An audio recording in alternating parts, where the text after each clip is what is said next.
Good evening, wine lovers, and welcome to Save SA Wine, our evening live stream. And yeah, what a day we had! We had a very exciting day today. But before I go into the announcements and what happened today, I just really need to say a big thank you to our sponsors, the Fishwives Club. The Fishwives Club are still running their 45% off lockdown special. It ends on the 31st of August or whenever the stock runs out. You get a bottle of Merlot and a bottle of Sauvignon Blanc, all for 45% off. And a big thank you for the Fishwives Club for making this evening live stream possible. But now let's get on to some important stuff. Today we launched the 60 in 60 campaign.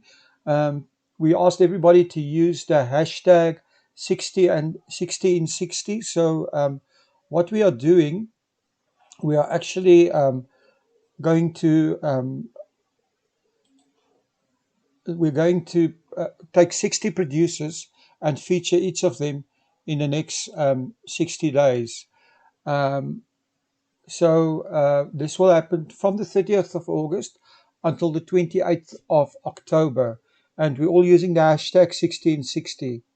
And we really, really need your help. You need to follow, you need to share, and if you can, you need to buy South African wine. Um, there's rumors again that of stricter alcohol restrictions, which will be devastating for the industry.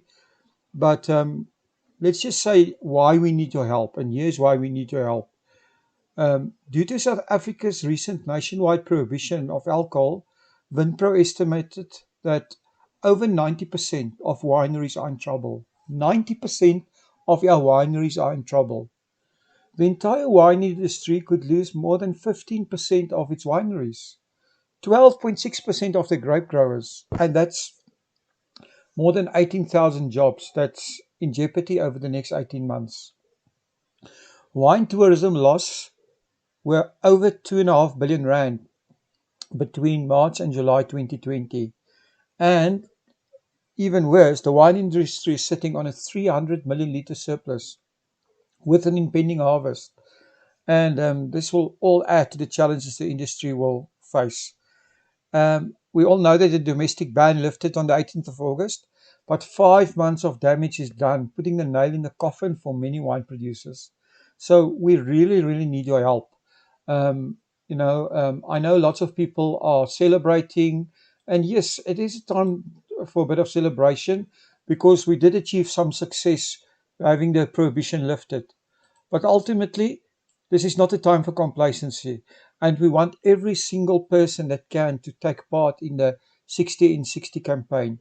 In the next 60 days, from the 30th of August to the 28th of October, we're going to feature one producer every single day. And we're going to, take them one by one, feature them, and we want your support.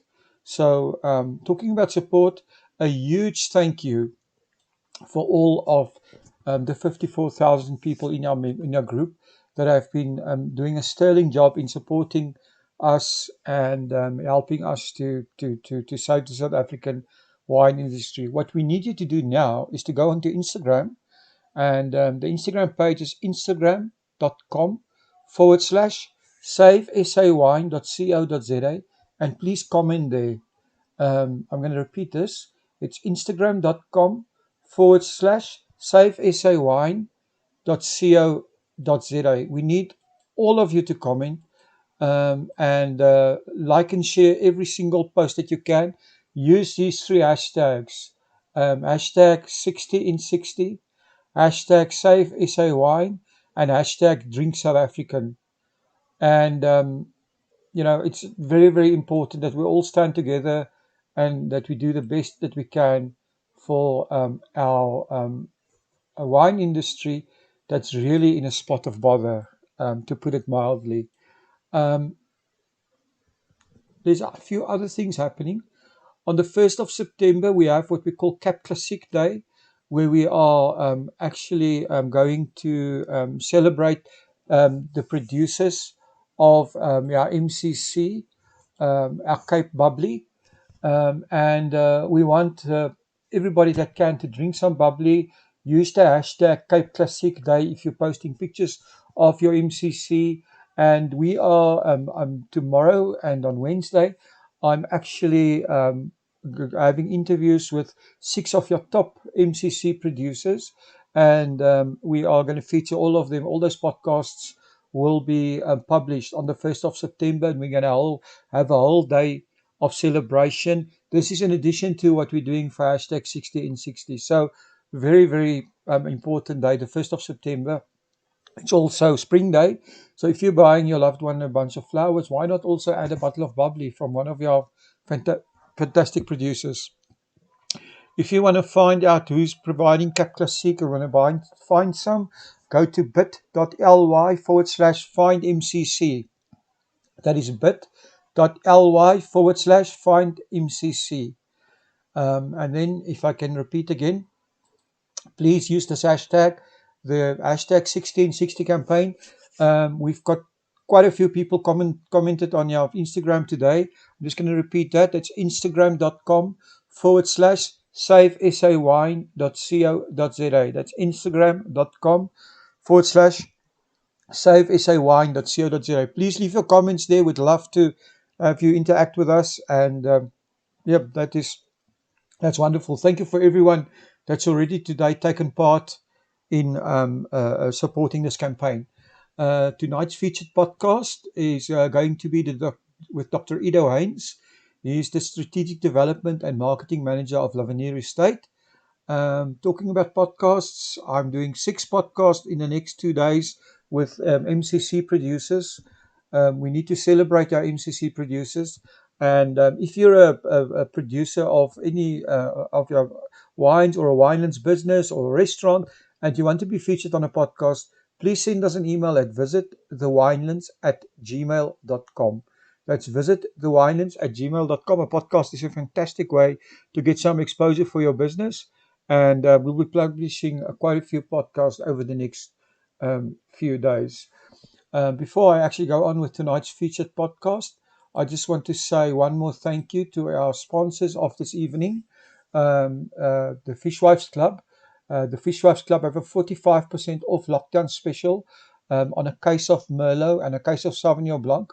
This ends on the 31st of August, and it's going to be, it's an offer that will probably never be repeated.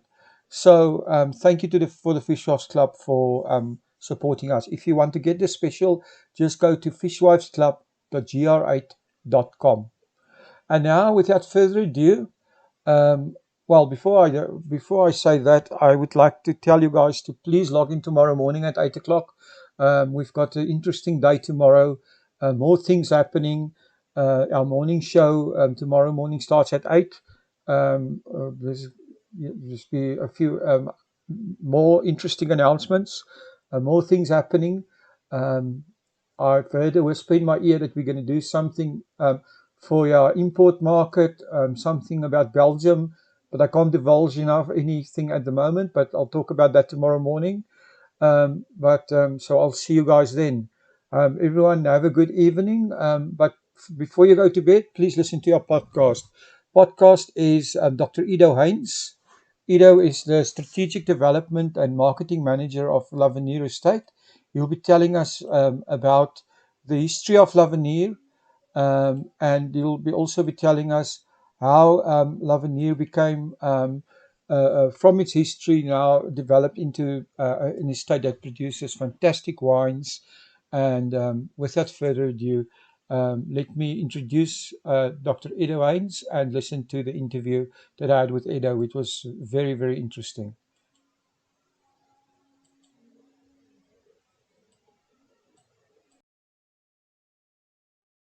Welcome to About the Winelands.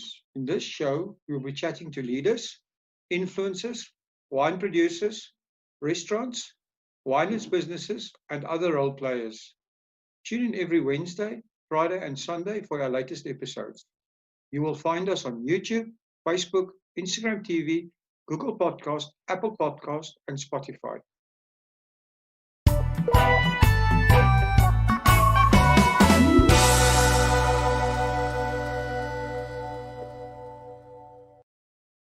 Before we start today's show, I just want to take the opportunity to say thank you to our sponsor of this show, Lisa loves wines. Lisa shared with me that she has a very special offer for our listeners today. I'm not sure if our listeners are aware, but magnum sized bottles are becoming very fashionable in Europe, and I think South Africa will follow suit shortly. So, as part of her Biggest Beautiful campaign, Lisa will be offering a discount on 1.5 liter magnums. This is also a great Father's Day gift or a birthday gift. We will leave the details and links on how to get this awesome offer inside the description. Now, on with today's show. Good day, everyone, and welcome back to About the Winelands. Today I'm talking to Edo Heyns. Edo is at Lavenier Wine Estate. Welcome to About the Winelands, Edo. Thank you very much, Will. It's a pleasure to be with you. It's our pleasure to have you. So tell all our listeners a bit about yourself and what you're doing at Lavenier and how you got involved in the wine industry. Thank you very much for the opportunity. So I studied winemaking and I'm a qualified winemaker. I made wine in Constantia for a while before I decided to sort of spread my proverbial wings in the wine industry by becoming a wine writer. I was a wine writer for Wineland magazine for 10 years and eventually became editor of the publication. And part of my job at Wineland and Vinpro was to engage with the next generation of winemakers. And part of this was to every year take some of the young wine leaders on an overseas trip to a leading wine region. In terms of, or in order to get winemakers to engage with other industry leaders, to learn about the international trade, to perhaps see some winemaking techniques, and to basically come back inspired. And it's now 4 years ago. We went to the Loire Valley. It was a trip where myself and Charles Williams from the Toren, Ati Lowe from Opstal, and Dirk Coetzee, the winemaker at Lavenier, went to the Loire Valley. And when I asked at Vinny if Dirk can be part of this trip, they said, yes, no problem, it's perfect. But in order for Dirk to go to the Loire Valley, they asked me to present a tasting in Paris for the Advini commercial team. And I did the tasting and it went well, and I was so intrigued by this dynamic organization with a really inspiring and young commercial team at the helm. And when I came back to South Africa, I realized that sort of sparked an interest in me to sort of delve into the commercial side of the wine industry.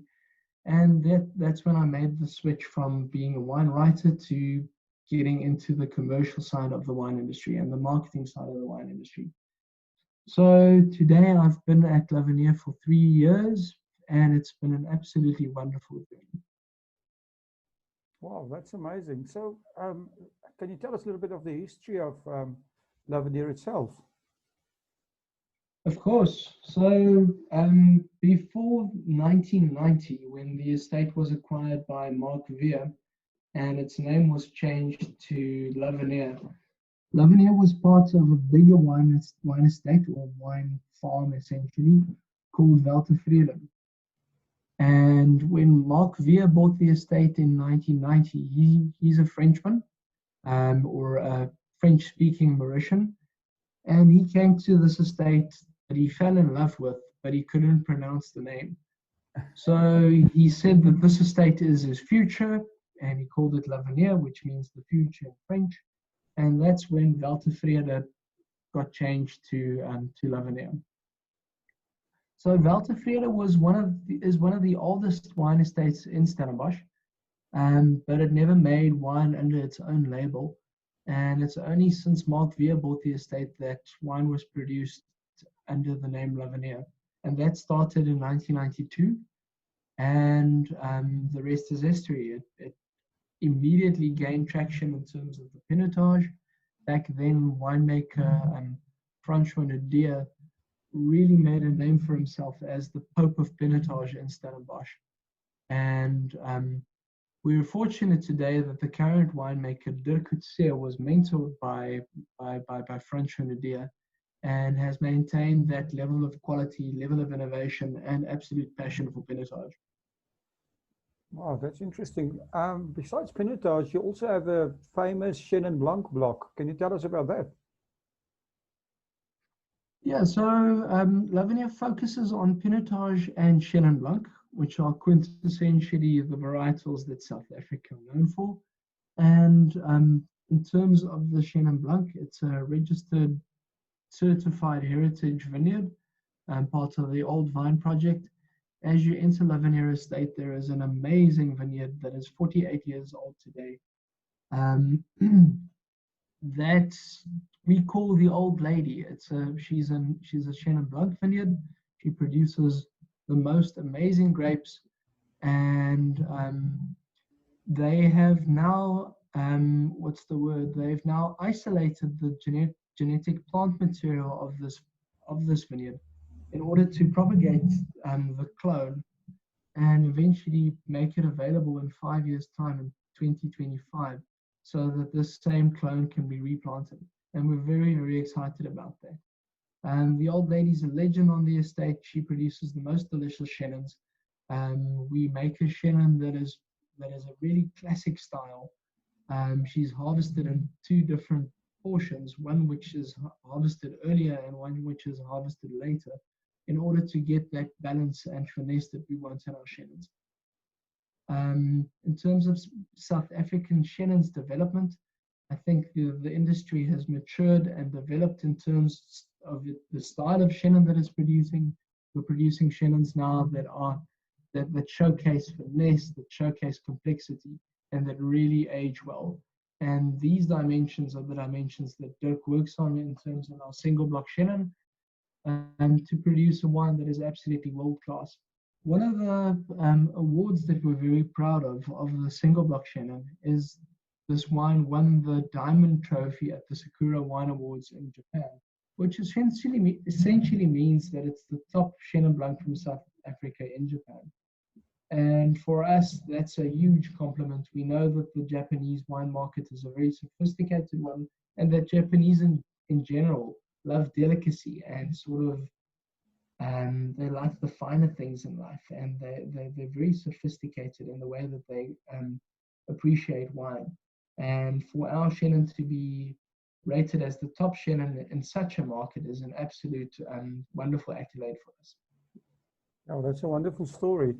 Can I go back to what you said about the Loire Valley, which is interesting because, you know, France is more known for Bordeaux and Burgundy and, you know, the Champagne areas, and the Loire Valley is really known for its chateaus and being the breadbasket of France. So you personally, you know, when you and Dirk were there, what did you actually, what did you take away from the Loire Valley that you brought back to South Africa?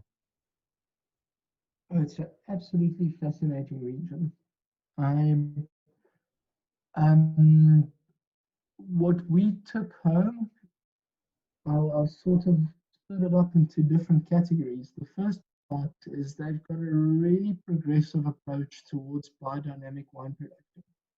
And I think that's something that South Africa can bring back home and ask ourselves why such a very small percentage of South African vineyards are organic or biodynamic, while a region like the Loire Valley has certain appellations within it that are completely biodynamic. And that's certainly one thing that we brought home. And at Lavinia, we're working closely with experts in terms of organic production and seeing how we can make this estate sustainable, how we can practice organic practices at the estate, and how we can essentially live up to the name The Future in order to keep our soils healthy, keep our vines healthy, and produce wines that are natural and hopefully one day organic or biodynamic. The Loire Valley is very, very different to South Africa. I think in South Africa we've got ample sunlight. We know that our grapes are going to ripen, and our challenge is to pick Chenin Blanc at the right ripeness levels.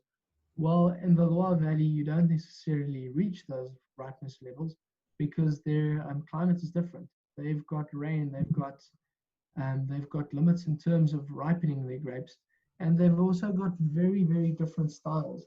In the Loire Valley, they produce a lot of sparkling Chenin Blanc, which is still a very small category in South Africa, but they also produce lots of sweet wines and semi-sweet wines. While South African Chenins are mostly dry.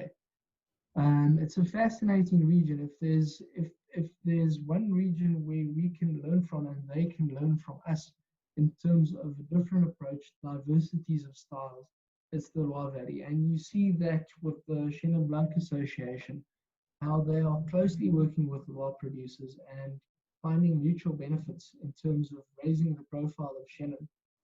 And then the other variety that the Loire Valley is known for is very close to my heart. It's Cabernet Franc. And I think that the variety also has a very big future in South Africa and globally. Well, interesting. You know, the fact that you mentioned also biodiversity and organic wine growing.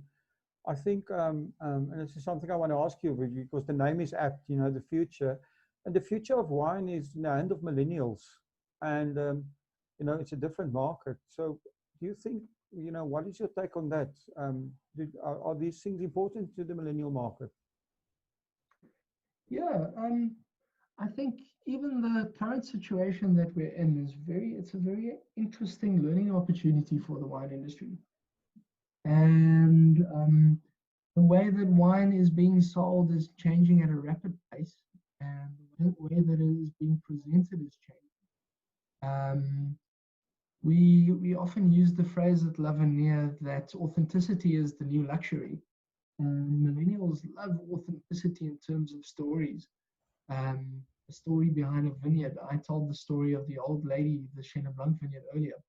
That's more interesting, that bottle with the serious price tag.